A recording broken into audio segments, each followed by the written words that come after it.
1977 में Harvard social psychologist Elon लैंगन ने एक बहुत ही फेमस एक्सपेरिमेंट किया। वो एक फोटोकॉपी मशीन के पास गई और लाइन में खड़े लोगों से बोली कि मुझे सिर्फ 5 पेजेस फोटोकॉपी करनी है, इसलिए पहले आप मुझे मशीन यूज करने दीजिए। सिर्फ 60% लोगों ने उनकी बात मानी, लेकिन जब उन्होंने उसी बात को बिकॉज यानी क्योंकि वर्ड के साथ यूज करके कहा, उन्होंने कहा कि पहले आप मुझे मशीन यूज करने दीजिए क्योंकि मुझे सिर्फ 5 पेजेस की ही फोटोकॉपी करनी है, तो लगभग 93% लोगों ने उन्हें फोटोकॉपी मशीन इस्तेमाल करने दी। ऐसा इसलिए हुआ क्योंकि ह्यूमन बिहेवियर का प्रिंसिपल है कि जब हम किसी से फेवर मांगते हैं तो बिकॉज लगाकर रीजन बताने पर हमारे सक्सेसफुल होने के चांसेस बढ़ जाते हैं।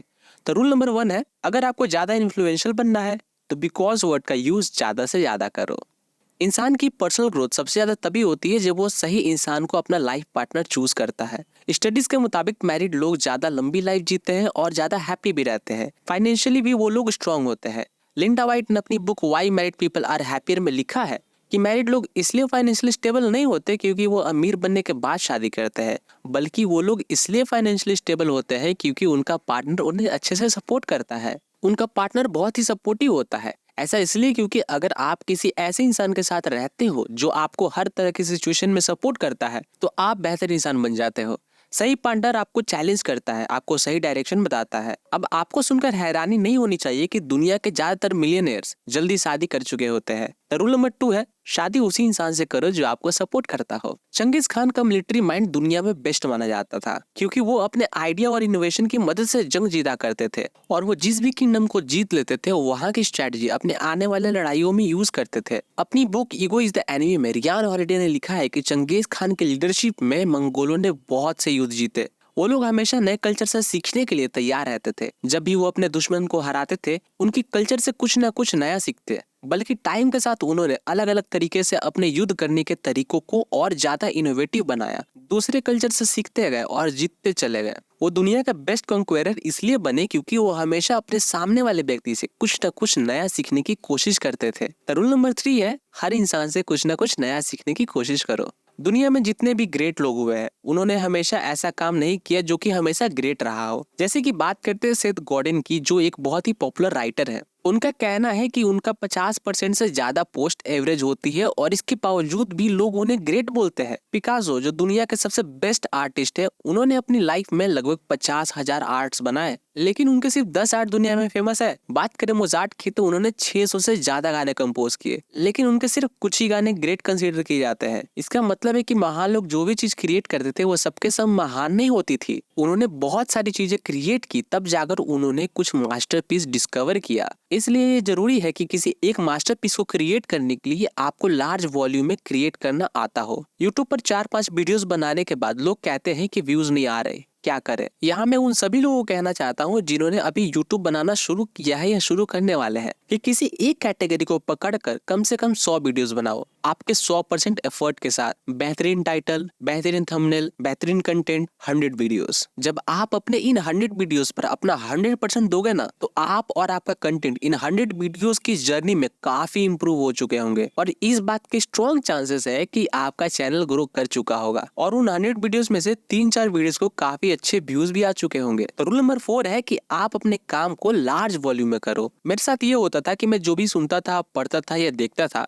मैं कुछ भी याद नहीं रख पाता था। थोड़ी देर बाद मैं भूल जाता था। आप अगर मेरी तरह एक एवरेज इंसान हो तो आपके साथ भी ऐसा होता होगा। हम उन चीजों को भूल जाते हैं जिनके बारे में सुनते हैं और पढ़ते हैं, लेकिन जब मैंने उन चीजों को लिखना शुरू किया तो मैं उन चीजों को अच्छी तरह से समझ भी पाया और याद भी रखने लगा। जब इंफॉर्मेशन को लिख लेते हैं तो हमारे माइंड में ज्यादा टाइम के लिए रह जाती है। फेमस म्यूजिक कंपोजर बेथोवेन भी यही किया करते थे। वो अपने साथ बहुत सारे स्केच बुक रखा करते थे, लेकिन उन्हें कभी देखते नहीं थे। जब उनसे पूछा गया कि वो ऐसा क्यों करते हैं तो उन्होंने कहा कि अगर वो अपने माइंड में आए किसी आइडिया को नोट नहीं करते तो वो बहुत जल्दी उसे भूल जाते थे। इसलिए जब भी आपके माइंड में कोई नया और इंटरेस्टिंग आइडिया आए तो तुरंत उसे कहीं ना कहीं नोट डाउन कर लो। शायद आपने जो लिखा है उसे दोबारा ना देखे, लेकिन ऐसा करने से आपकी इंफॉर्मेशन रिटेन करने की पावर बढ़ जाएगी और अगर उसके बाद भी आपको आइडिया याद ना आए तो आपके पास ऑलरेडी लिखा हुआ तो है, आप उसे देख सकते हो। तो रूल नंबर 5 है, आपको जो भी इंपॉर्टेंट आइडिया लर्न करने हो उन्हें नोट डाउन कर लो। एडमिरल विलियम ने अपने बुक मेक योर बेड में लिखा है कि अगर आपको सक्सेस चाहिए तो सबसे पहला स्टेप आपको ये लेना है कि आपको सुबह उठकर सबसे पहले अपना बेड ठीक करना है। ऐसा इसलिए क्योंकि मॉर्निंग में जब आप सबसे पहले अपना बेड ठीक करते हो तो इसका मतलब ये होता है कि आपने अपना पहला टास्क कंप्लीट कर लिया है। इससे आपका विनिंग माइंडसेट डेवलप होता है, आप में फीलिंग ऑफ अचीवमेंट आती है। और अगर बाय चांस आपका दिन खराब जाता है तो जब आप घर पर वापस आओगे तो आपको सही से सेट किया हुआ बेड दिखेगा, जो आपको उम्मीद देगा कि आने वाला कल आज से बेटर होगा। तो रूल नंबर 6 है कि मॉर्निंग में सबसे पहले अपने बेड को सही वे में अरेंज करो। हर दिन हमारे पास एक limited amount of will power होता है। गैरी केलर ने अपनी बुक द वन थिंग में कहा है कि क्योंकि आपके पास दिन में लिमिटेड विल पावर होती है तो आप जो भी काम करते हो उसमें हार जीत वाली सिचुएशन पैदा हो जाती है। और जैसे जैसे टाइम के साथ आपका विल पावर कम होता है, आपके हारने के चांसेस बढ़ जाते हैं। इसका मतलब यह है कि विल पावर टाइम से रिलेटेड है, इसलिए आपको अपने विल पावर को मैनेज करना आना चाहिए। अगर आपको दिन में कोई मुश्किल और इम्पोर्टेंट काम करना है तो उसे डिले मत करो, क्योंकि आप अगर उस काम को जितना डिले करोगे उसमें फेल होने के चांसेस उतना ही बढ़ जाएंगे, क्योंकि आपकी विल पावर धीरे धीरे कम हो जाएगी। जरूरी है कि इंपॉर्टेंट और हार्ड वर्क आप दिन में सबसे पहले करो। तो रूल नंबर 7 है, अपने सबसे इंपॉर्टेंट काम को दिन के पहले 3 घंटे के अंदर खत्म कर दो। आप काफी जल्दी नए दोस्त बना सकते हो। इसके लिए सिर्फ आपको इतना करना है कि आपको सामने वाले को यह शो करना है कि आप उसमें इंटरेस्टेड हो। डेल कार्नेगी ने अपनी book how to win friends and influence people में बताया है कि वो भी अपने लाइफ में हर वक्त दूसरे लोगों में इंटरेस्ट शो करते थे।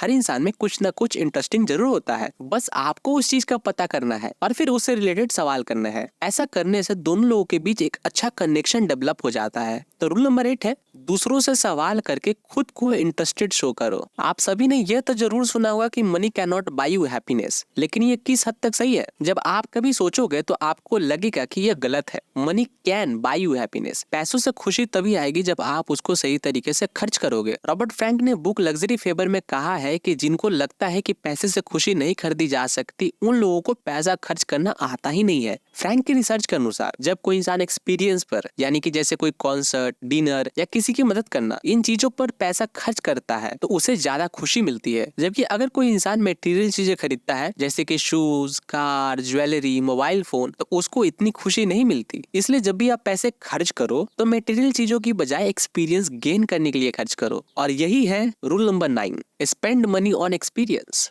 अपने गोल्स पता होना सक्सेसफुल बनने की ओर बस पहला स्टेप है। दूसरा और इम्पोर्टेंट स्टेप ये है कि आपको रोजाना अपना रूटीन ऐसे सेट करना होगा जिससे आप अपने गोल के और पास जा सको। हिस्टोरियन विल ड्यूरेंट ने एक बार कहा था कि हमारी पर्सनैलिटी वैसी ही हो जाती है जैसा कि हम रोज काम करते हैं। इसका मतलब यह है कि सक्सेस वो चीज नहीं है जिसको आप ढूंढ सकते हो, बल्कि सक्सेस वो है जो आपको आपकी हैबिट की वजह से मिलती है। इसलिए ये बहुत ज्यादा इंपॉर्टेंट है कि आपका डेली रूटीन कैसा है, आप अपना डेली रूटीन कैसे सेट करते हो। आप रोजाना ऐसे लोगों से मिलते होंगे जिन्हें ये तो पता है कि उनका गोल क्या है, लेकिन उनका डेली रूटीन को देखकर ये नहीं लगता है कि वो लोग अपने गोल तक पहुंचने के लिए काम कर रहे हैं। तब आप ये सोचो कि आपका एक नॉर्मल दिन कैसा होता है। क्या आप ये कह सकते हो कि आप जो डेली काम कर रहे हो उससे आप अपने गोल के करीब जा रहे हो? अगर आपका जवाब ना में है तो आपको चेंज लाने की जरूरत है। यही है रूल नंबर 10, अपना डेली रूटीन अपने गोल्स के हिसाब से बनाओ। जब आप किसी नए आदत को अपनाने जाते हो तो रिसर्च के अकॉर्डिंग उसको 66 डेज लगते हैं। खैर, इस बात को अलग रखे कि आपको किसी हैबिट को अपनाने में चाहे दिन लगे, वीक लगे या फिर महीने लगे, जरूरी है कि आप उस हैबिट को अपनाने के लिए जो काम कर रहे हो उस काम को तब तक करो जब तक कि आप उस हैबिट को पूरी तरह अपना ना लो। और जब आप उस हैबिट को अपना लो उसके बाद दूसरी हैबिट पर काम करना शुरू करो। एग्जाम्पल के लिए, अगर आप सोच रहे हो कि कल से आप सुबह 5 बजे उठोगे, पढ़ाई करोगे, फिर रनिंग करोगे, तो मैं आपको बता दूं आप इनमें से एक भी हैबिट अपना नहीं पाओगे। कुछ ही दिनों में आप बोर हो जाओगे, क्योंकि एक साथ सभी हैबिट्स पर काम करना काफी मुश्किल है। किसी भी इंसान के पास वो पावर नहीं है जो एक टाइम पर एक से ज्यादा हैबिट अपना सके। तो इसलिए रूल नंबर 11 ये है कि पहले एक हैबिट को पूरी तरह अपनाओ और फिर दूसरी हैबिट अपनाने के बारे में सोचो। अपनी बुक डीप वर्क में प्रोफेसर कैल न्यूपोर्ट ने सक्सेसफुल कॉमेडियन जेरी सिनफील्ड के बारे में बताया और ये समझाया कि किस तरह से उन्होंने अपनी क्रिएटिविटी को इंक्रीज किया था। उन्होंने लिखा है कि जेरी अपनी दीवार पर हमेशा एक कैलेंडर रखते थे और जिस भी दिन वो जोक लिखते थे उस डेट को रेड मार्क करते थे और कुछ ही दिनों बाद कैलेंडर में चेन बन जाती थी और फिर उनका उस चेन को ब्रेक करने का मन नहीं होता था। ये मेथड इसलिए भी काफी अच्छा है क्योंकि आपको एहसास होगा कि आप धीरे धीरे अपने अल्टीमेट गोल की तरफ जा रहे हो। तो रूल नंबर 12 है, अपनी दीवार पर एक कैलेंडर जरूर रखो। मैं इस बात की शर्त लगा सकता हूँ कि आप इस वक्त यह वीडियो देखते हुए या तो चेयर पर बैठे हो या फिर आराम से कहीं लेटे हुए हो। और अगर मैं सही हूँ तो आपको बता दूं कि लोगों को लगता है कि चेयर पर बैठना काफी कंफर्ट प्रोवाइड करता है, लेकिन ये काफी हार्मफुल है। बायोलॉजिस्ट डेनियल लिम्बरमैन का कहना है कि जब हम चेयर पर ज्यादा टाइम के लिए बैठते हैं तो हमारे पैर पर हमारा कुछ भी वेट नहीं रहता और हमारा पैर रिलैक्स मोड में चला जाता है। इसलिए अगर हम ज्यादा टाइम तक चेयर पर बैठे रहते हैं तो इससे होता यह है कि हमारी मसल्स कमजोर होने लग जाती है। लेकिन इसका मतलब ये नहीं है कि आप चेयर पर बैठना ही छोड़ दो।